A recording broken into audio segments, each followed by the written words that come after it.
દીકરો બનીને કે વહુ બનીને કે દીકરી બનીને કે જમાઈ બનીને આ બધા કોણ આવે છે જેની આપણી સાથે કર્મોની લેણાદેણી હોય છે।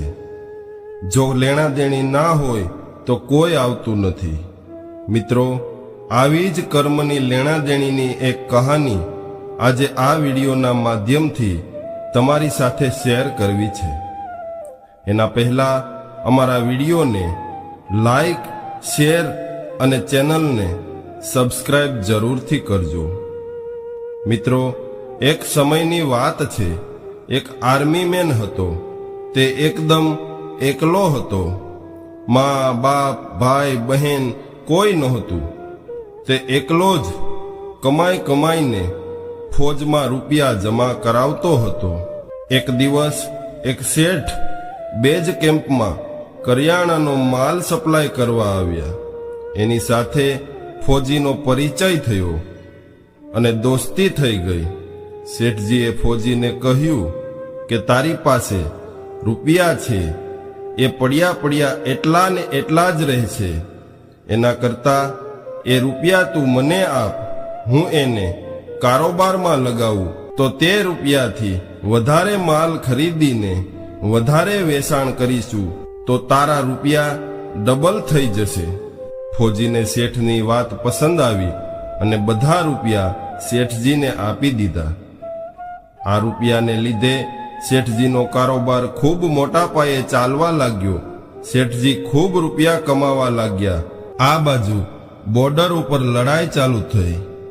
આ ફોજી અશ્વદળમાં હતો, એટલે ઘોડી ઉપર બેસીને બોર્ડર ઉપર જઈ રહ્યો હતો। ત્યારે અચાનક ઘોડી પાગલ થઈ ગઈ અને દોડવા લાગી। ફોજીએ તેને રોકવાની ખૂબ કોશિશ કરી, પણ ઘોડી રોકાય જ નહીં। આખરે ઘોડી દુશ્મનોની જમીન ઉપર જઈને ઊભી રહી। ત્યારે જ તાકીને બેઠેલા દુશ્મનોએ અચાનક ફાયરિંગ ચાલુ કર્યું।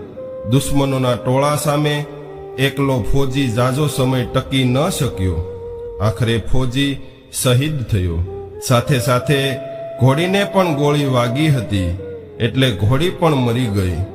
આ વાતની જ્યારે શેઠજીને ખબર પડી ત્યારે શેઠજી ખૂબ ખુશ થયા, કેમ કે ફોજીનું કોઈ વારસદાર નહોતું। તેમણે વિચાર્યું કે હવે આ રૂપિયા દેવા કોને? એટલે ફોજીના બધા રૂપિયા શેઠજીએ પોતે જ રાખ્યા અને શેઠજી મોજમાં આવી ગયા, કેમ કે તેમને રૂપિયા પણ મળી ગયા અને કારોબાર પણ સારો ચાલવા લાગ્યો। ત્યારે શેઠજી ખૂબ ખુશ થયા। થોડા દિવસો બાદ શેઠજીના ઘરે દીકરાનો જન્મ થયો। હવે તો શેઠજી વધારે ખુશ હતા। તેઓ એવું સમજતા હતા કે ભગવાનની મારા ઉપર ખૂબ કૃપા થઈ છે। ખૂબ રૂપિયા મળી ગયા, લેવાવાળો પણ મરી ગયો, કારોબાર પણ મોટો થઈ ગયો અને ઘરે દીકરાનો જન્મ પણ થઈ ગયો। ધીરે ધીરે દીકરો મોટો થવા લાગ્યો। દીકરો ખૂબ સમજદાર હતો, ભણવામાં પણ ખૂબ હોશિયાર હતો। શેઠજીએ તેને ખૂબ ભણાવ્યો। જ્યારે દીકરો ભણી ગણીને મોટો થઈ ગયો તો શેઠજીએ વિચાર્યું કે દીકરો આ કારોબાર સંભાળી લેશે, હવે દીકરાના લગ્ન કરી દેવા જોઈએ। ત્યારબાદ એક સ્વરૂપવાન કન્યા સાથે દીકરાના લગ્ન કરાવે છે। લગ્નનું કામકાજ પત્યા પછી શેઠ બેઠા બેઠા વિચારતા હતા કે હવે મારો બધો કારોબાર મારા દીકરાને સોંપી દેવો છે। પરંતુ થોડા જ દિવસોમાં દીકરાની તબિયત ખરાબ થઈ ગઈ। દીકરાની તબિયત ખરાબ જોઈને શેઠજી તરત જ તેને દવાખાને લઈ ગયા, પણ કોઈ દવા લાગુ પડતી નથી। શેઠજીએ વિચાર્યું કોઈ મોટા દવાખાને લઈ જઈએ, કદાચ ત્યાંની દવા લાગુ પડે અને દીકરો સાજો થઈ જાય। પરંતુ કોઈ દવા લાગુ પડતી નથી અને બીમારી વધ્યા જ કરે છે। શેઠજીએ ખૂબ ખર્ચ કર્યો, છતાંય દીકરો સાજો થતો નથી। છેલ્લે ડોક્ટરોએ કહ્યું કે આને લાઈલાજ બીમારી છે, આ છોકરો 2 દિવસમાં મરણ પામશે।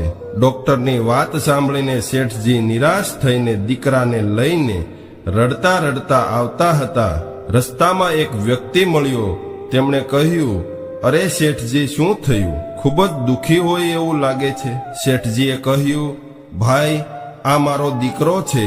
તેને બાળપણથી જ લાડકોડથી ઉછેરીને મોટો કર્યો. હવે જવાન થયો. અમે એવું વિચાર્યું હતું કે દીકરો ઘડપણમાં અમારી સેવા કરશે. અમે તેમના લગ્ન પણ ધામધૂમથી કર્યા.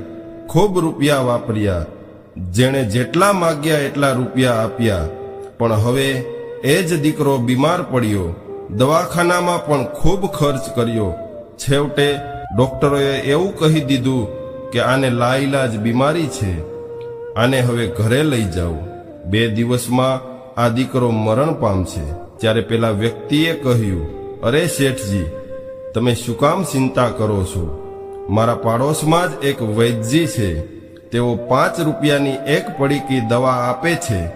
એની દવાથી મરેલા પણ ઉઠીને દોડવા લાગે છે. જલ્દીથી તમે એ વૈદ્યજીની દવા લઈ આવો. શેઠજી દોડતા દોડતા ગયા અને 5 રૂપિયાની દવાની પડીકી લઈ આવ્યા અને દીકરાને એ પડીકીમાંથી દવા આપી. દીકરો આ દવા પી ગયો અને તરત જ છોકરો મરણ પામ્યો. દીકરાના મરણ થયા પછી શેઠજી કકળાટ કરી રહ્યા હતા. શેઠાણી પણ રડી રહ્યા હતા અને ઘરમાં નવી આવેલી વહુ પણ રડી રહી હતી. બધા લોકો રડી રહ્યા હતા. ત્યારે એક મહાત્મા આવ્યા. તેમણે પૂછ્યું, આ લોકો કેમ રડી રહ્યા છે? ત્યારે ગામના લોકો બોલ્યા, આ શેઠને એકનો એક જવાન દીકરો હતો, એ પણ આજે મરી ગયો, એટલે બધા રડી રહ્યા છે, બધા દુઃખી થઈ રહ્યા છે. મહાત્માજી બોલ્યા, શેઠજી, રડો છો શું કામ? શેઠજી બોલ્યા, જેનો જવાન દીકરો મરી જાય એ માણસ રડે નહીં તો શું કરે? ત્યારે મહાત્મા બોલ્યા, તે દિવસે તો તમે ખૂબ ખુશ હતા. શેઠજી બોલ્યા, કયા દિવસે? મહાત્માજી બોલ્યા, જ્યારે ફોજીએ તમને રૂપિયા આપ્યા હતા ત્યારે. શેઠજી બોલ્યા, હા, કારોબાર માટે રૂપિયા મળ્યા હતા એટલે ત્યારે હું ખુશ હતો. ત્યારે મહાત્માજી બોલ્યા, બીજા એક દિવસે તો તમે ખૂબ ખુશ હતા, તમારી ખુશીનો કોઈ પાર નહોતો. શેઠજી બોલ્યા, કયા દિવસે? ત્યારે મહાત્માજીએ કહ્યું, પેલો ફોજી શહીદ થયો ત્યારે. તમે એવું વિચાર્યું હતું કે હવે તેના રૂપિયા પાછા નહીં દેવા પડે અને મફતમાં તમારો કારોબાર ખૂબ મોટો થઈ ગયો. હવે હું ખૂબ આનંદથી જીવન પસાર કરીશ. ત્યારે શેઠજી બોલ્યા, હા મહારાજ, ત્યારે હું ખૂબ ખુશ હતો. મહાત્માજી બોલ્યા, ત્યારે તો તે બધા લોકોને ખૂબ મીઠાઈ ખવડાવી હતી. શેઠજી બોલ્યા, ક્યારે? મહાત્માજી કહે, જ્યારે તમારા ઘરે દીકરાનો જન્મ થયો ત્યારે. શેઠજી કહે, ઘરમાં જ્યારે દીકરાનો જન્મ થાય છે ત્યારે તો બધા લોકો ખુશ થાય છે, એવી જ રીતે હું પણ ખુશ થયો હતો. મહાત્માજી કહે, તે દિવસે તો તમારા પગ જમીન ઉપર નહોતા પડતા, એટલા ખુશ હતા. શેઠજી કહે, કયા દિવસે? મહાત્માજી કહે, જ્યારે તમારા દીકરાના લગ્ન હતા અને જાન લઈને જતા હતા ત્યારે. શેઠજી બોલ્યા, મહાત્માજી, જ્યારે દીકરાની જાન લઈને જતા હોય ત્યારે તો દરેક બાપ ખુશ જ હોય ને. ત્યારે મહાત્માજી બોલ્યા, તમે આટલી બધી વખત ખૂબ જ ખુશ થઈ શકતા હો તો આ નાની એવી વાતમાં રડી શું કામ રહ્યા છો? શેઠજી બોલ્યા, મહાત્મા, આ તમને નાની એવી વાત લાગે છે? આ મારો જવાન દીકરો મરી ગયો અને તમે એવું કહો છો કે આ નાની એવી વાત છે? ત્યારે મહાત્મા બોલ્યા, અરે મૂર્ખ શેઠજી, આ એ જ પેલો ફોજી હતો જેના રૂપિયા તમે એકલાએ રાખ્યા હતા. આજે એ જ ફોજી દીકરો બનીને તમારા ઘરે તે રૂપિયા વસૂલ કરવા આવ્યો હતો. તમે તેને ભણવામાં, ખાવા પીવામાં, તેના લગ્નમાં, બધી જગ્યાએ તેમણે પોતાના રૂપિયા ખર્ચ કરાવ્યા. ત્યારબાદ થોડા રૂપિયા હજુ તમારી પાસેથી એને લેવાના બાકી હતા એટલે એ બીમાર પડ્યો અને તે રૂપિયા દવાખાનામાં ખર્ચ કરાવ્યા. છેલ્લે એના 5 રૂપિયા તમારા ખિસ્સામાં હતા તે પણ તેમણે પેલા વૈદ્યજીની પડીકી લેવામાં ખર્ચ કરાવી નાખ્યા. હવે તમારે અને એને કર્મોની લેણદેણનો સંબંધ પૂરો થયો એટલે તે પરલોકમાં ચાલ્યો ગયો. ત્યારે શેઠજી બોલ્યા, ચાલો, અમારી સાથે તો તેને કર્મોની લેણદેણ હતી અને અમારી સાથે તો જે થવાનું હતું એ થયું, પણ ઘરમાં બેઠી બેઠી રડી રહેલી નવી પરણીને આવેલી તેની પત્નીનો શું વાંક કે યુવાનીમાં એને વિધવા બનાવીને ચાલ્યો ગયો? એનો શું વાંક હતો કે એની પણ જિંદગી બગાડી? ત્યારે મહાત્માજી બોલ્યા, તેનો પણ એક સંબંધ હતો. જ્યારે એ ફોજી ઘોડી લઈને બોર્ડર ઉપર જતો હતો ત્યારે તે પણ યુવાન હતો, અને ઘોડી પાગલ થઈ અને દુશ્મનો સામે આવીને ઊભી રહી, અને દુશ્મનોએ ફાયરિંગ કર્યું, અને યુવાન વયે જે ઘોડીના કારણે શહીદ થયો એ ઘોડી આ સ્ત્રી હતી. એટલે જ તે આ સ્ત્રીને યુવાન વયે વિધવા બનાવીને ચાલ્યો ગયો.